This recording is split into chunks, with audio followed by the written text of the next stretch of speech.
mom came into the room and she's like, look at my phone. And then I couldn't see it, so I had to look at mine. I'm like, oh. I can't bet against Tom Brady. I have the Bucks winning 31-27 and Tom Brady going to his 10th championship. Yeah, and I really think the Clippers' chance to win the championship was last year. And they were up 3-1 against the Denver Nuggets. Chris Paul is one of the most underrated players of all time. He's been the best player wherever he goes, and that includes with the Rockets. You said you can't bet against Tom Brady, and as a Cowboys fan and what I just did last weekend, I am not going to bet against Aaron Rodgers. Yeah, Connor McDavid, Leon Draisaitl. I mean, that's all I can really say. There's two of the top 5 players in the league, and they're very, very good. Hello, I'm Taylor Hearn, and you listen to The Outsiders' Opinions with Kevin and Austin. What's up, y'all? Welcome to our sports opinions of the week, because we're going to talk about why so many 3-0 series. The man that does not swing on 3-0, Austin. I don't. That's true. I like the baseball reference there, even though we're not discussing baseball. But I do not swing on 3-0. You got to try to get a free walk. Sometimes the pitcher just doesn't have it. But what a weird conference finals for both the NBA and NHL. Now, it's not over. We could see some crazy comeback from either the Hurricanes game, which is going on right now. We don't necessarily know yet whether they can come back. Right now, they're down 3-2 in the third period. The Stars, after every craziness that could happen, technically they could come back.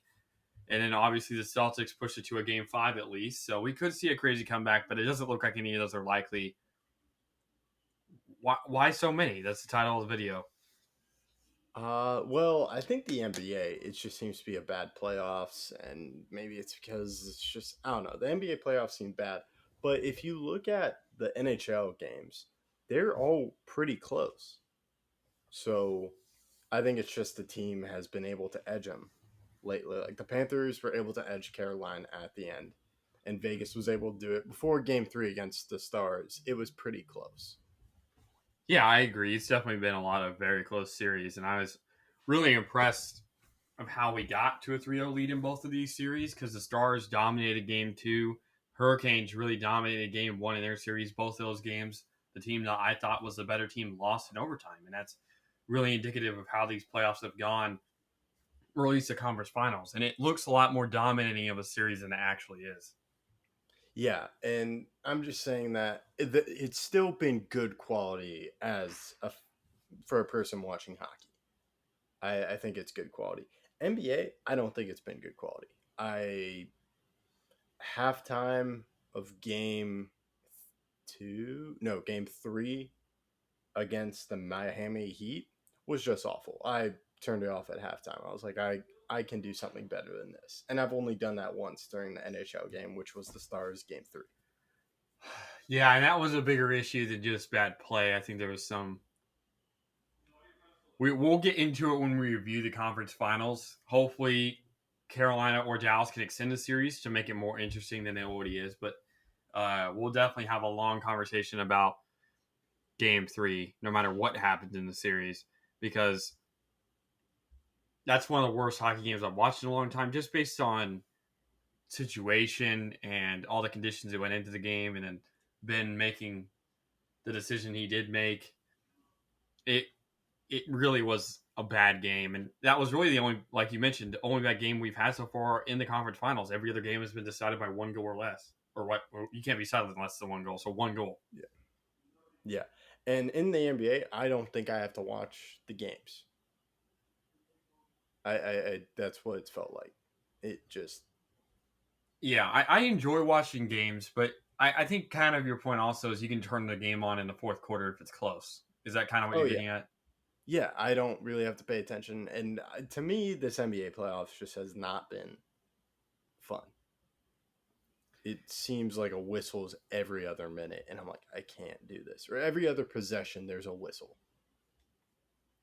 Yeah, and I do think that's really a problem with basketball right now, is that it's not good basketball throughout the game. They're not always close throughout, so you're not really inclined to watch the first and second quarter because it may not be worth it in the grand scheme of things. While in hockey, like we've seen before, all the goals could be scored at the beginning of the game, so you really need to it's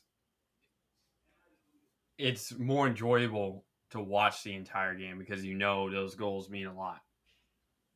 Yeah, and just so far with the NBA, because last year was fun with me, and I know the Mavs were in it, but still, I thought they were enjoyable games.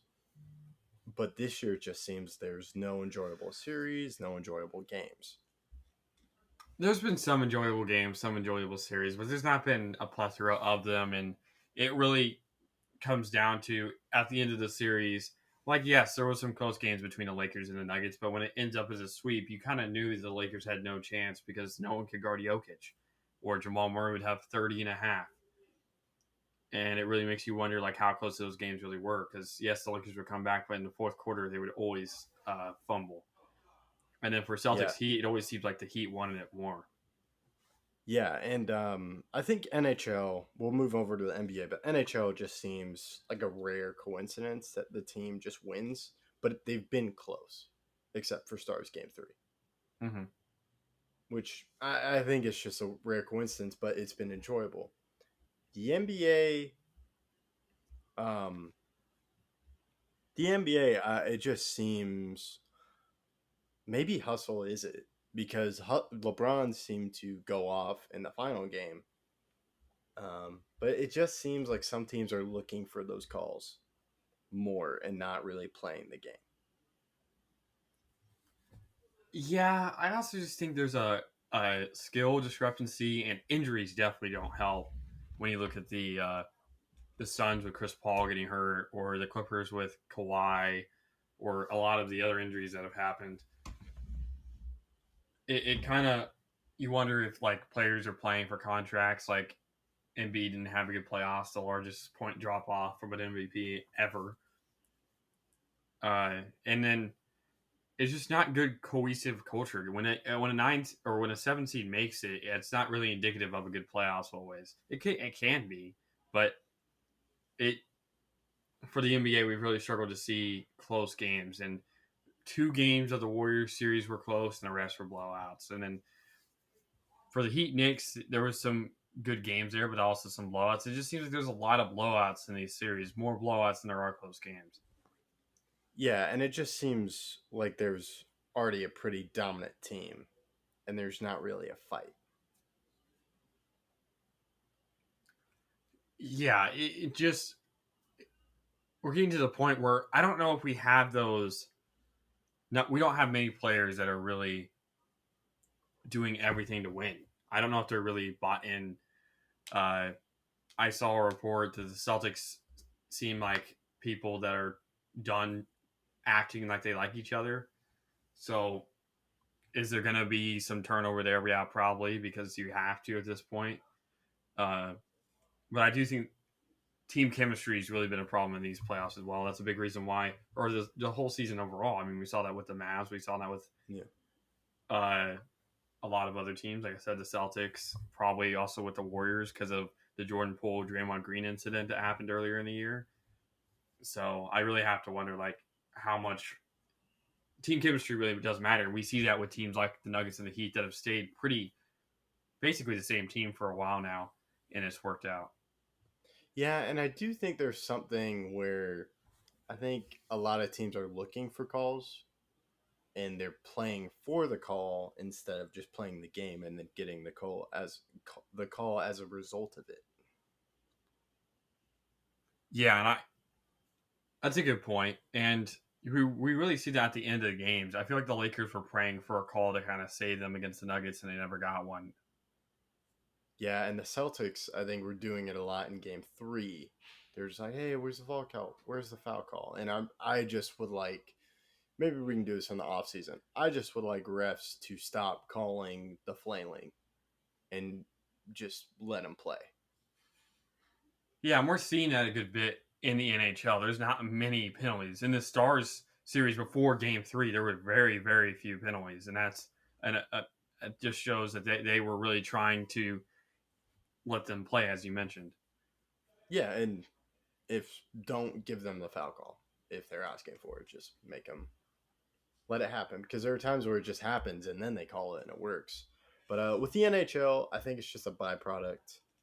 of the better team, but they've still been relatively close. 3-0 series, it just seems not competitive. There seems to be a lack of closeness in the competitives, which could be because some teams have been in the play-in, and some teams just have not.